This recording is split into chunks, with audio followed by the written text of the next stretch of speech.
Good day everyone. We are Group 10 from Section 2 ITC. So our project is an online food delivery platform that manages three types of customer, which is a dine-in, pick-up, and delivery.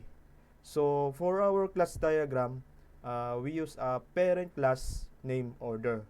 So this class contains the common details of every order such as order ID and base amount.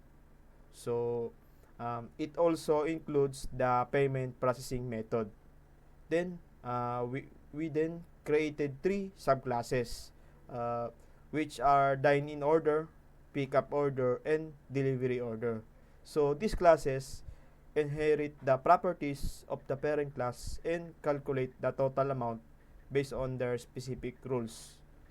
Then we use also separate class name delivery info. So this one, so which stores the delivery distance. So this one, uh, I'm sorry, I'm using image.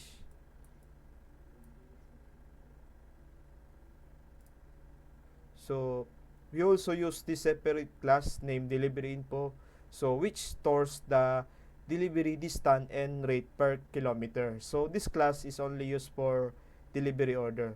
So for the sample output, we created three test cases. So I will go to output. So for the sample output, we created three test cases to demonstrate how the system handles different type of customer. So I will run the main.java. So this one. So TC1 is for dine-in order. Then the TC2 is for pick-up order. So this one. TC2 is a pick-up order. Then the TC3 is order type is delivery type. So so each test cases uses different values to show how the total amount is calculated based on the order type. For the dine-in order, a 10% service charge is added. Then for the pick-up order, no additional charges is applied. So for the delivery order, delivery fee is added based on the distance and rate per kilometer. So the output shows that the system is successfully processed all orders and compute the correct total amount for each transaction according to their specific rules.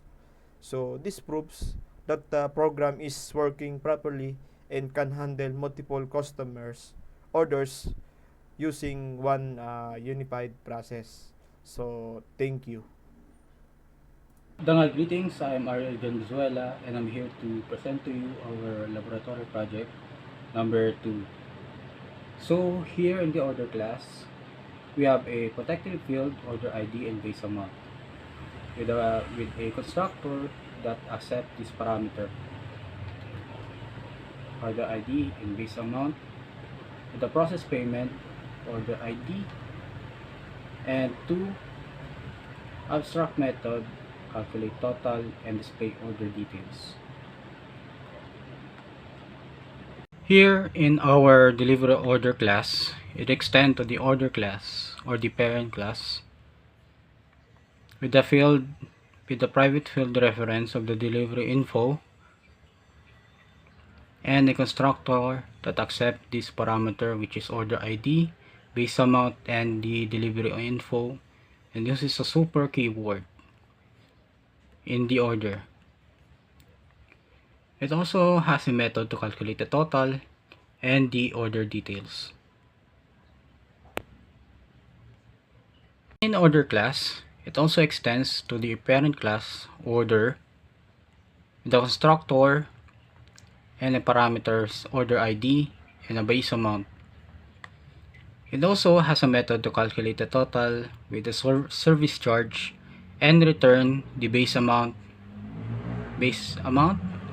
plus the service charge, and also display the order details. Up order class, it also extends to the order class parent with the constructor with the super keyword of order ID and base amount as the parameter, and has a calculate total and return the base amount, and override, extend, or display the order details. For class, we have a private field, data type double with distance and rate per kilometer, with a constructor that accepts this parameter distance and the rate per kilometer, with a get method and calculate the delivery fees. Method class, we have a list of orders which creates new objects tied in order, pickup order, delivery order with their respective parameters, with an array list of test cases of TC1, TC2, and TC3, and a for loop to go through each displayed order details.